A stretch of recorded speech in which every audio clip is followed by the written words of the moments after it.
8 years old, I built a model of the Gemini spacecraft, and it had little astronauts in it that could come out, and I happen to still have one from 1963. So one of the little guys, probably Ed White, I imagine, is going with me to space again. Well, for me, I'm going to be bringing, taking with me a lot of pictures of people who have been, people who have meaning, of people who has done a lot for me and has been always with me and supporting me throughout my career and journey and life. And also a few items that represent and hold the sentimental value for me to space, and just share it with the people after I get back to ground, to Earth.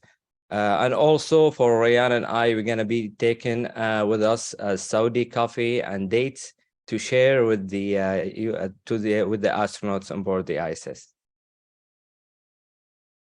Great. And for me, well, when I first told my grandmother that I was going to space, she gave me her 60-year-old earrings. So these are what I'm taking with me to space, along with the Saudi flag and some photos of my family, and also gifts to the members of Axiom who has helped us throughout this journey. Thank you all for that question, for those answers. Next, we have a question from Marvin Marshall at Space Report News. What is your sleep schedule like here on Earth leading up to your launch? And what will your sleep schedule be like aboard the ISS?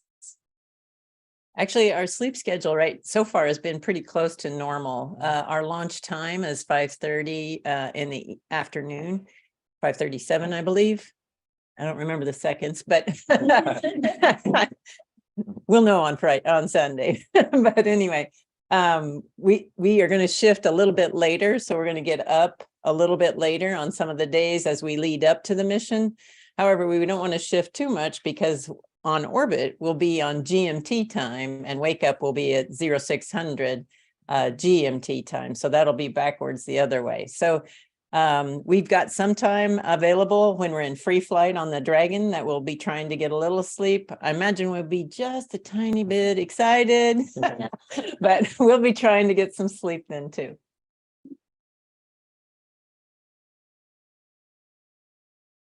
Thank you so much. Next question, we're from Brendan Bryan for Peggy. What have you shared with the crew about your spaceflight experience? And what are some must-do things once in orbit? I have shared a long list of what we're going to do, what we're not going to do, how we're going to do things, the whys behind all of those, because there's so many lessons learned after being up in space for 665 days. I've got one or two lessons I've maybe learned the hard way.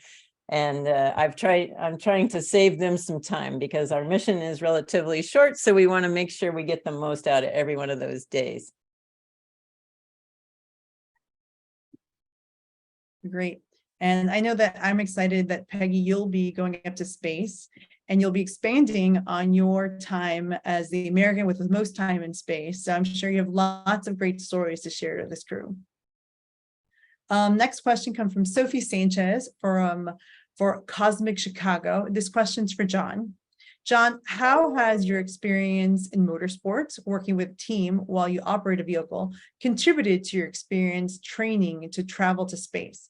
Any skill or motorsports related lessons specifically you found yourself relying on while training for the AX-2 mission? Well, what Peggy first taught us about space was things will always change. And I think, in the sport of racing, you don't always get the result you want. So you have to be patient and take your time. But, the driving a race car at speed is a challenging environment, much like space as well. Being calm and patient, making decisions, preparing yourself before a race. In fact, this week leading up to spaceflight, I'm using a similar protocol that I would use leading up to an important race weekend.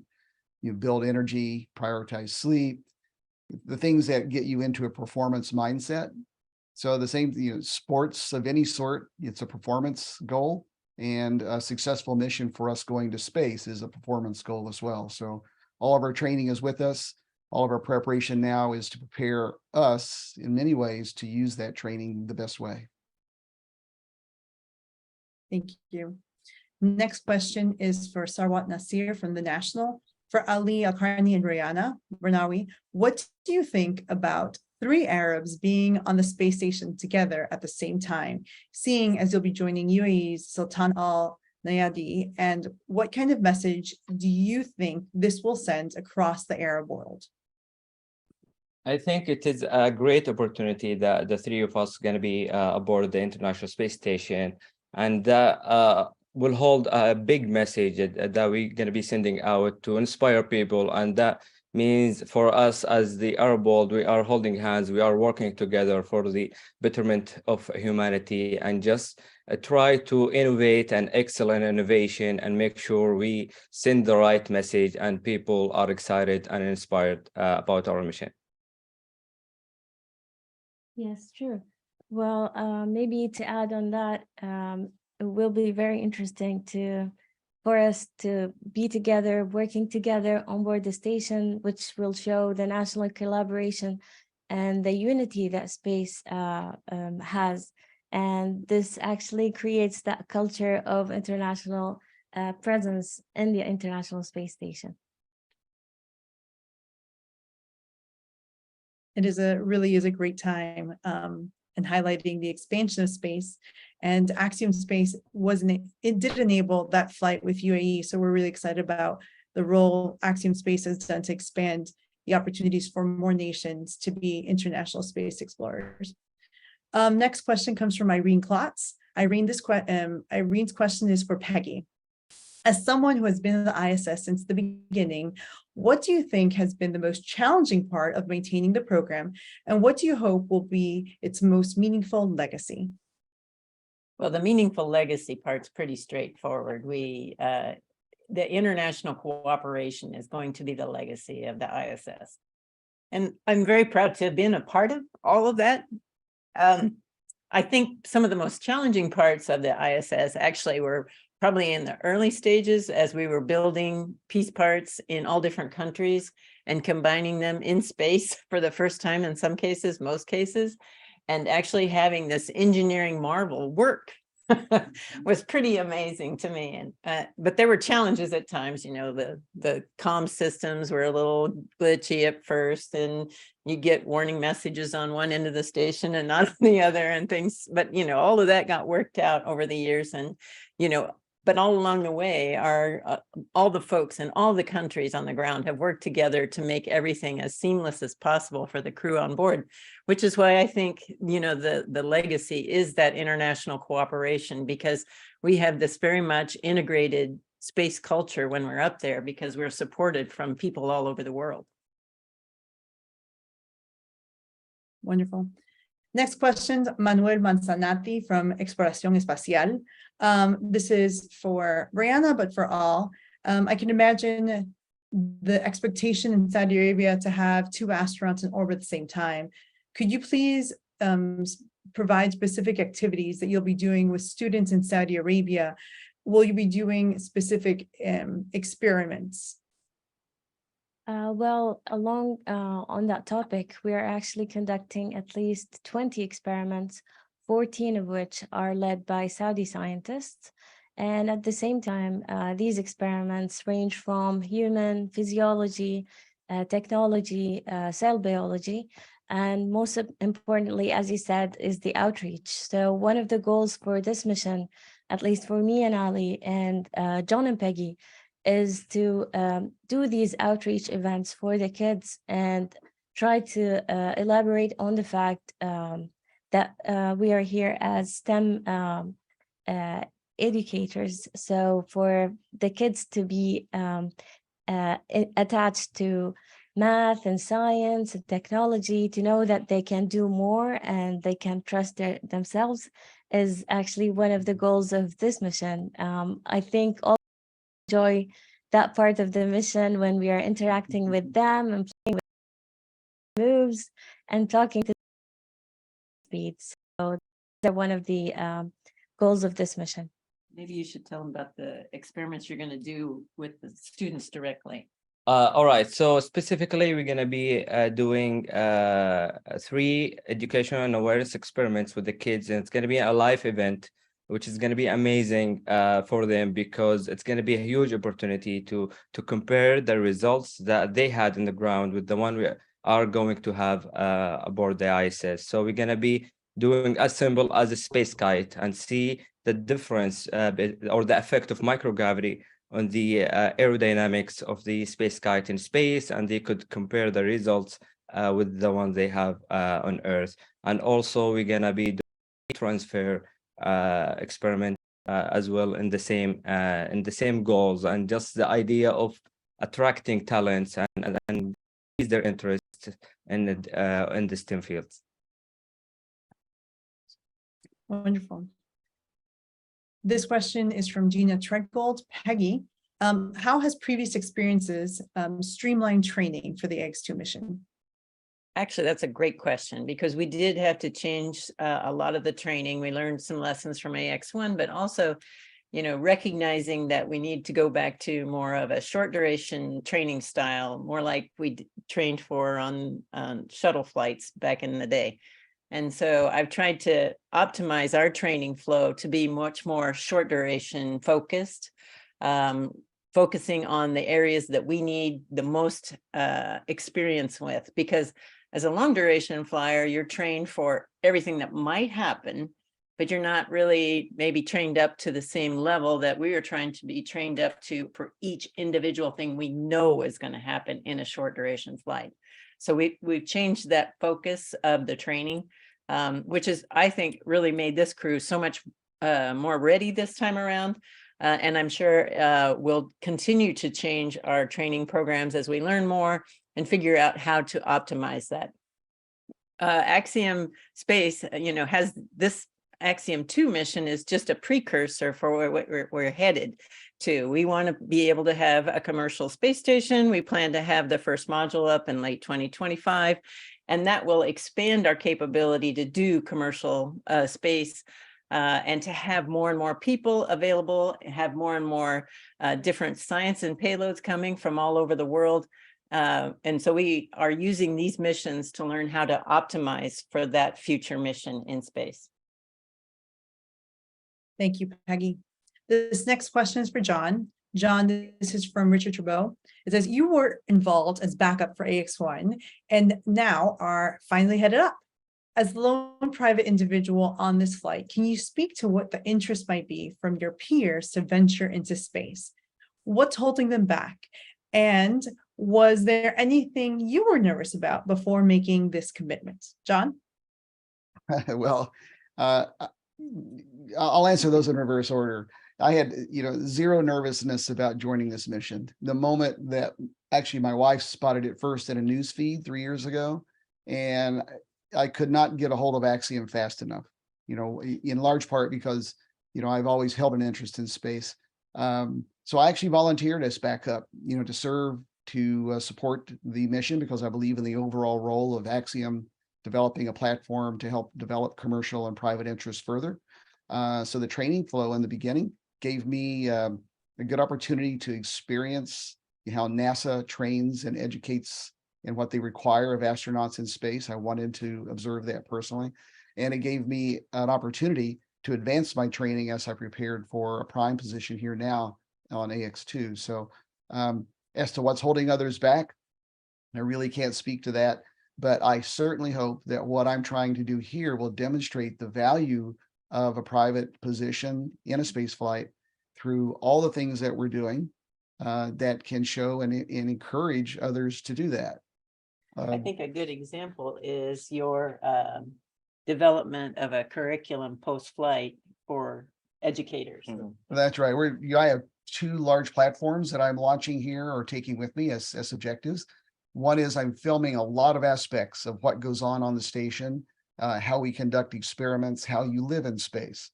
I'm targeting that as a final product, as a curriculum supplement to schools, so teachers can use this to open up the eyes of their students so they can contrast life on Earth to life in space. We have a long list of things that we'll be filming so that children can actually see what it's like to operate, live, and conduct a life in space. You know, that would raise their awareness, get their attention, and allow the teachers to gain access to that attention and teach them more things. We also have, which we just concluded the entry of, an art and poetry contest. We had over 900 entries of dramatic art and poetry from kids 8 to 14, maybe 8 to 18 actually, in 3 age groups from 26 countries. And the poetry is simply amazing, and we'll be showing and displaying and reading some of that live from the station during the trip. And that's very, very thrilling to me. I love art, and the A want to bring forward as prevalent to show that artists here and the art of imagination is really valuable in all the STEM curriculum. So I hope others will take that up as a role. And actually, John has a good saying. He's always saying that the engineers need the inspiration first. And a lot of times, you know, it's the cartoonists or the people who write books that inspire the engineers to come up with the designs. Yeah. So I think, you know, art is very important. It's all about imagination. So we want young people to take up the vision of themselves and imagine themselves in the role that they really, really seek. So hopefully this is a good kickoff and others will follow. Thank you, John. As a space communicator, I couldn't agree with you more. Next question is from Jay Keegan, Launchpad News for Peggy. You've had the opportunity to fly aboard the Space Shuttle and Soyuz. Dragon is a much more autonomous vehicle than those you have flown prior. How have you felt the training and overall operations of Dragon compares to Shuttle and Soyuz? Thanks and best of luck with your mission. Thank you, Jay. And this is to you, Peggy. Yeah, well, they're obviously very different vehicles, and they were obviously built and designed in very different times. And I think that, you know, the vehicles themselves reflect that. The Soyuz spacecraft designed in the 60s. It goes through incremental changes in their build process. So they have modified the same vehicle over those 60 years. The space shuttle flew for 30 years, was designed in the 10 years prior to that. So designed in the 70s and flew from the 80s until 2013. And so, you know, it's a vehicle that was a leading edge thing at the time it was designed, but it had over 2,000 switches in it and circuit breakers. And, you know, the crew had to learn all those things. It was very complicated because of that. And so the Dragon is much more, I think, user-friendly because the data and the procedures are integrated. The displays are wonderful. It really helps the crew keep situational awareness to know what's going on. And it does simplify some of the processes in the vehicle, which is great. Our crew has really enjoyed training SpaceX to develop those skills to get ourselves to the station. We're very excited to do that. Thank you, Peggy. Next question. This one's for Rihanna from Brett Tingley from space.com. You mentioned you have previously conducted research with stem cells. Will you be involved with Cedars-Sinai experiment aboard the ISS? Well, our research, well, we have a couple of experiments on stellar stem cells, but I'm not aware if we're going to be, it is? Yeah. Oh yeah, that is, yeah. So yeah, we will be conducting that experiment. I would say personally, that is one of the most exciting experiments for me because I've worked in stem cells for 10 years on Earth. So now I will get to be able to conduct stem cell research as well on board station. So being able to do that work in the glove box will be very interesting, just to see how the cells would behave, how the interact, I don't know, with the cells, how the technology on board station differs from the technology that we use here on Earth. Thank you. Next question is from Kenneth Chang for Ali and Rihanna. What was the astronaut selection process used by Saudi Arabia? What led you to apply? So the selection process started, I think SSC and Axiom Space worked closely on the selection process. And there were so many astronaut candidates involved. And we were lucky to be selected as a prime. In addition, we have two backups with us, Ali Al-Ghamdi and Maryam Firdaus, who are ready to any future missions to space, inshallah. And selection, we found it is great, and SSC reached out and announced that they are looking for astronauts. And for me as a fighter pilot, I've always have the exploring the unknown and just admiring what's the sky and the stars. So it is a great opportunity for me to pursue this kind of passion that I have, and now maybe just fly among the stars. Yes, that's true. Well, maybe I'll start with the second part first. For me, I've been that explorer that loves to look for answers and look for solutions. So that actually was that once SSC, the Saudi Space Commission, had the opportunity to open the opportunity for people to go to space. I think I was the first ones to apply for this. So I was glad to enter the room and see Peggy on the screen, and I knew everything about her and space.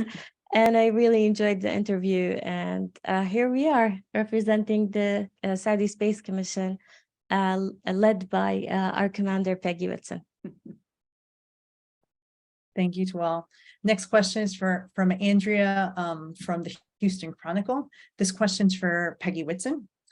Peggy, you said you learned some lessons the hard way. Can you provide a specific example of something you learned the hard way that you want to help your crew members avoid? Well, I think probably one of the biggest lessons learned, and I've told them, it doesn't seem like it, but slow is fast, especially as you're initially adapting to space. If you try and hurry, you're going to bump into things. You might catch your foot on a cable and disconnect an experiment. So we try and teach and coach these guys to go slow as fast. And it actually is true in a lot of what we do. We have to be very meticulous in order not to make steps.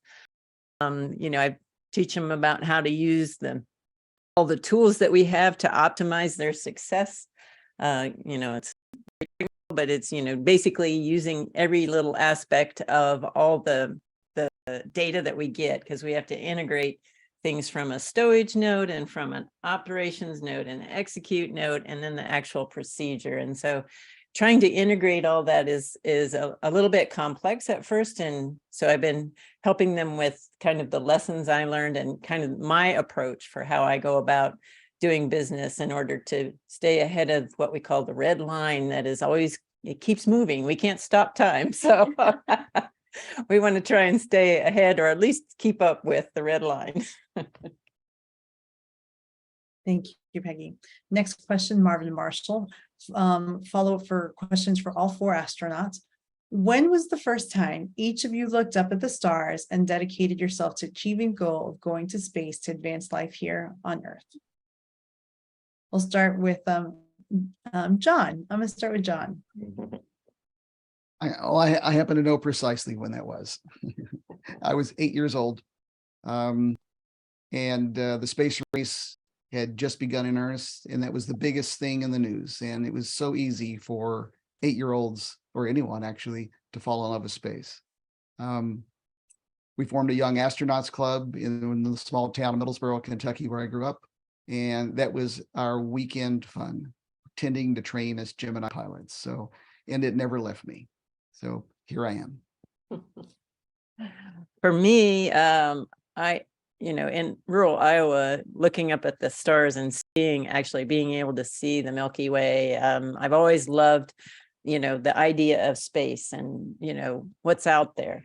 I think it became serious when I watched Neil Armstrong and Buzz Aldrin walk on the moon. I thought, wow, cool job. I want to do this. But I was a farm kid and I didn't really know that would ever be anything realistic for me. But it was always part of me, even in There's mentions of space all the time.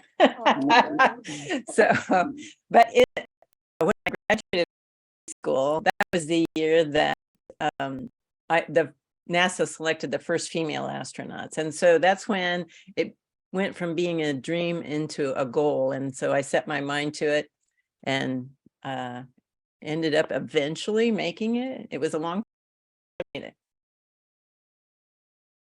Well, for me, I grew up in a small town in Saudi Arabia, but with big dreams. And at night, we have beautiful stars layout, and that what got me into flying and being passionate about airplanes and flying and just the stars in general. And I think as I training with the U.S. Air Force, I remember on the weekend we flew our small T6 and landed in Arlington Airfield, and we had the chance to visit Houston Space Center, Houston, and meet with a couple of astronauts. And I think that was the moment that triggered me to increase my interest in space and look forward to the first opportunity that I actually can be an astronaut and meet my dream.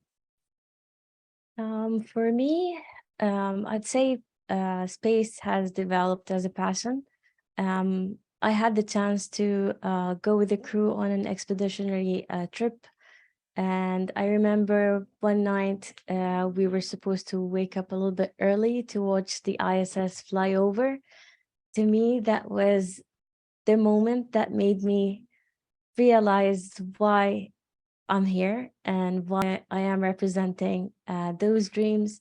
Space is full of exploration, and it's I would say it's a dream that developed with me along this journey, and I'm very happy to be going to space, to that International Space Station in 5 days.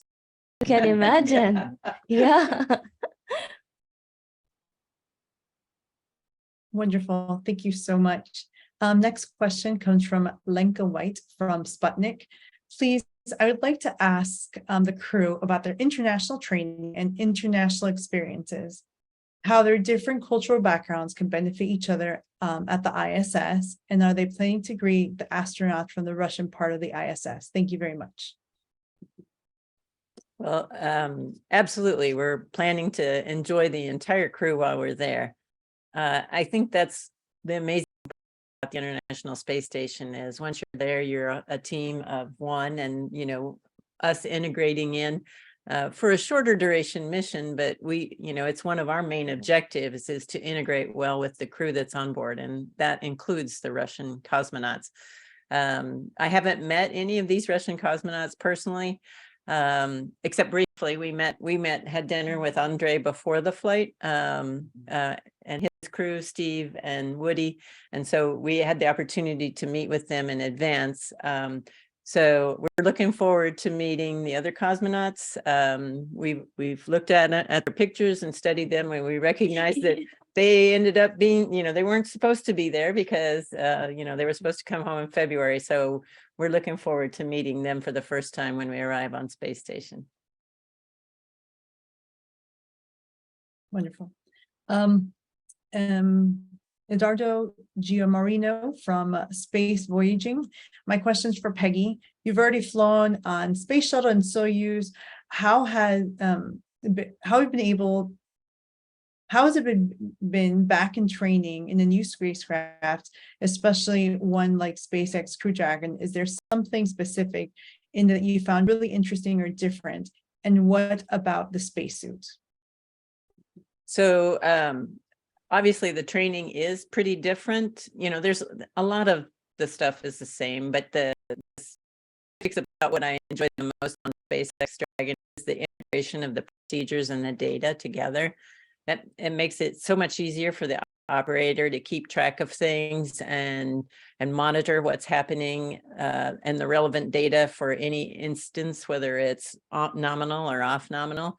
And it really is helpful for the crew. So I've been learning about it. It has been, it's obviously a different spacecraft. So that's been one of the biggest challenges for me is learning this particular spacecraft. But I've really enjoyed it. And, luckily John and I had the opportunity to work together as the backup crew on the first mission. So we've prepared for this mission, and looking forward to it very much. Thank you. This question's for Rihanna from Marsha Dunn. Rihanna, what are you hearing from Saudi and other Arab women about your upcoming flight? And what does your grandmother think of? Well, when the announcement happened in Saudi Arabia, we were actually, me and Ali, we were training here in Houston, so we didn't really live that experience, but I would say we have the overwhelming waves that came after that. Everyone was super excited for this mission, for them seeing people from their own region going to the space station with the great Commander Peggy and partners is a great thing for them. Just being able to understand that this is possible, and if me and Ali can do it, then they can do it too. And for my grandmother, I would say, well, actually 2 days ago when I called her on the phone and she said, "Oh, you have my blessings to go to space," and I was like, "Oh, that's a little late, sis too." I'm already, exactly. I'm already in quarantine. Well, she's very happy. I wish she was here just to see the launch, but I know that she'll enjoy it from Saudi Arabia. Great. I think all of us have always enjoyed hearing stories about your grandmother. So thank you for sharing. This question from Lucy from AFP. This question's for Peggy. What will your interaction with the ISS crew look like? How much will you rely on astronauts on board, and what has changed compared to AX-1? Some astronauts after the first Axiom mission said they did take care of the visitors. Yeah, so as I mentioned before, we've changed a lot of the training to emphasize those things that we need to be working on. Of course, I anticipate the ISS crew would help us anytime they need.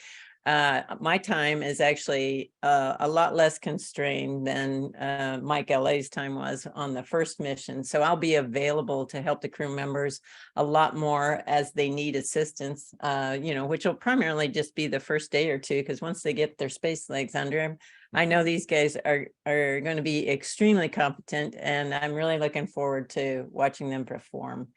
But I have no questions or concerns about either the integration of our crew or their capabilities. I think we are ready to go, and I think we will show you in a week or so about how good we are.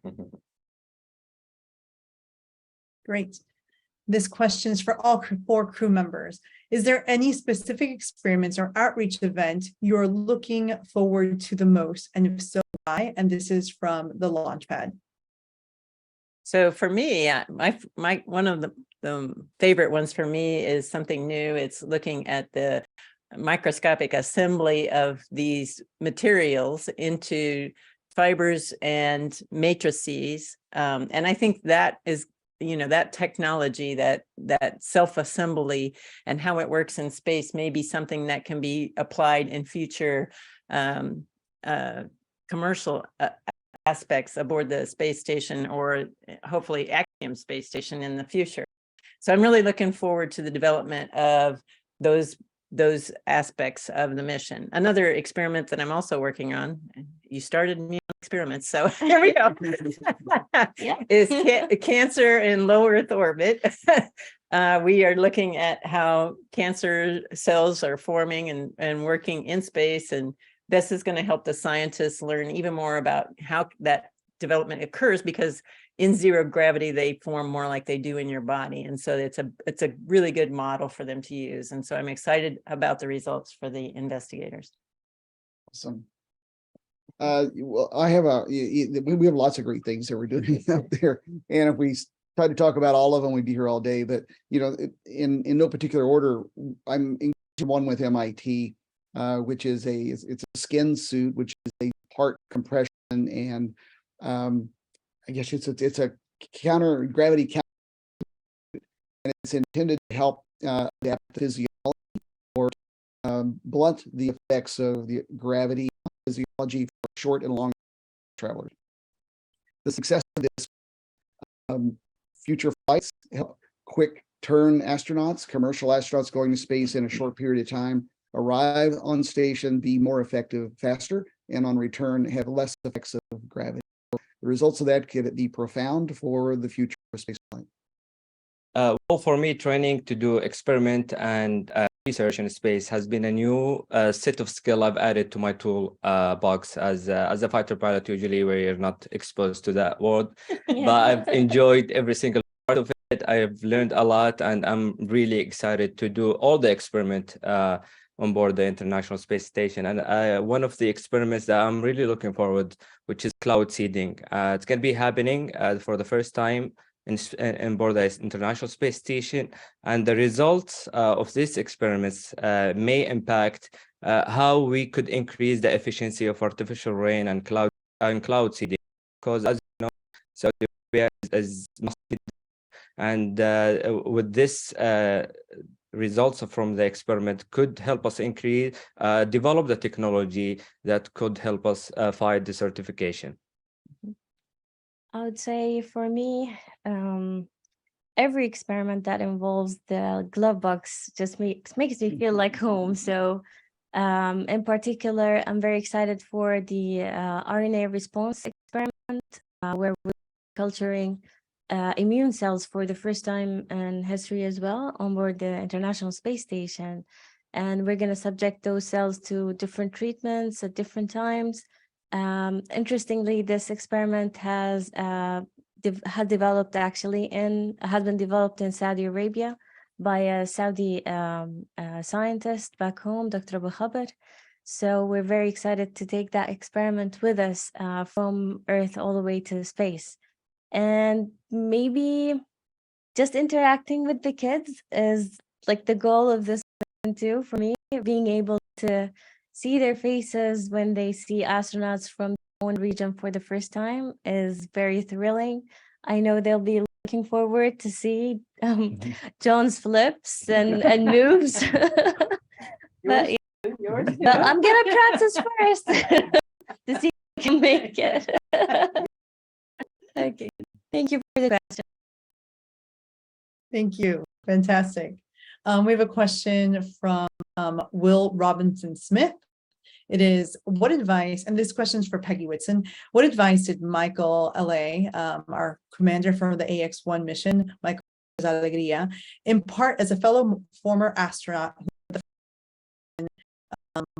a fellow commander? Peggy? Actually, he met with our crew as early on in our quarantine period and kind of gave lessons learned of things to make sure we looked for or knew about. I felt very good about that debrief from him because I felt like we had changed our training focus since the first mission to the second to answer many of those questions. But it was great to have his perspective, I think, for the crew, so that I'm not the only one telling them. But you know, I really respect LA, and he gave us a lot of good insights, and I really appreciated his very honest, candid feedback. Thank you. Question from Gia Sinceri. How does the seed clouding experiment work from space? And I would also say for all of those reporters on the Axiom Space website, we have a link to Axiom research. We have lots of details of a lot of our science experiments that are going on, but I'll turn it over to the crew to answer this question. So basically we're gonna do it in a confined environment. So it's gonna be inside a box, and we're gonna be mixing moist air with some crystals to just to see the trial and see the results, what could happen. And actually, if we can maybe add some extra things in the future that could help us increase the efficiency of cloud seeding to more than 50%, which is right now it's around 15 to 20% success rate on Earth, and we are really looking to increase the percentage in the future. Thank you so much. We're coming to our end of time here, so I'm trying to get through as many questions as possible. Brendan Byrne has a question for the crew and anyone who wants to answer. It says, space flight doesn't come without risks. What are some conversations you're having with your friends and loved ones as you get closer to the launch. Go ahead. So since this isn't my first rodeo, I haven't really had a lot of conversations with folks. There are risks associated with spaceflight. We've talked here among the crew. We understand those risks of spaceflight. We feel the benefits that we hope to gain from this mission will definitely outweigh any of the risks. I think being educated and being trained for off-nominal situations helps us feel very prepared and ready. So, Well, as a follower of spaceflight for a long time, I've had the benefit of following how NASA conducts spaceflight. I've followed closely the development of SpaceX. So for a launch vehicle and for living on orbit on the space station, the systems, and I've had a lot of training in all these systems, and as pilot, a lot of exposure to how these things are conducted.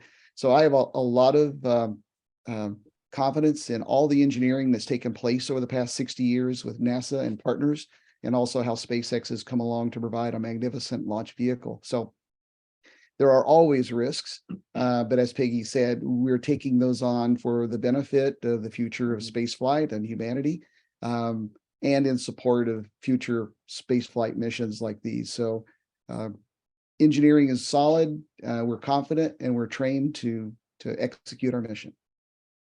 Well, my family, wife, and daughter, they are always supportive of me, and it didn't take me much to convince them and explain to them. We are trained on a specific emergency and safety protocols, and we have a good safety measures that we are going with. And so it was, and also with my lifestyle, being a fighter pilot, being a motorcyclist, so they understand me very well, and I didn't face any difficulties to explain that to them. Maybe, yeah, I'll be echoing my friends here. We have received very excellent training from trainers who actually trained several astronauts before us in NASA at Axiom, and we feel very ready for those events. And maybe for me as a researcher, well, I haven't been exposed to that much risk at launch, maybe, and these events. I feel very excited and ready. The sort of questions that we receive from family are mostly about living in space. How do you eat? How do you drink? Where you sleep? And things like that. So they're really excited for the mission. Mm-hmm. I would say that my family and friends are more concerned that I won't come back. Well, I guess we all are. Well, I mean, I'm going to stay, or that's kind of what I meant. I know this is a dream come true for lots of people. We're all really excited for you all. This is a question for Paul Deaton, for Peggy Whitson, Dr. Whitson.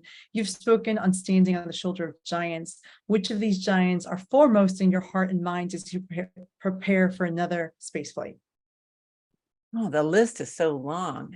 You have so many people that help contribute to any space flight, and it's literally, and we, as we went through the training, I think these guys were really impressed. We go to Japan, and the whole team of people there, we meet all the flight controllers, we meet the trainers, we see all their modules that they've worked and maintained, and then we go to Europe and see the same there for their modules. Then and then of course NASA has all the modules, and we've trained and worked in all of those. We've met the trainers, we've met flight controllers, we've met, managers of programs that are hopeful for our success and, supportive of our success.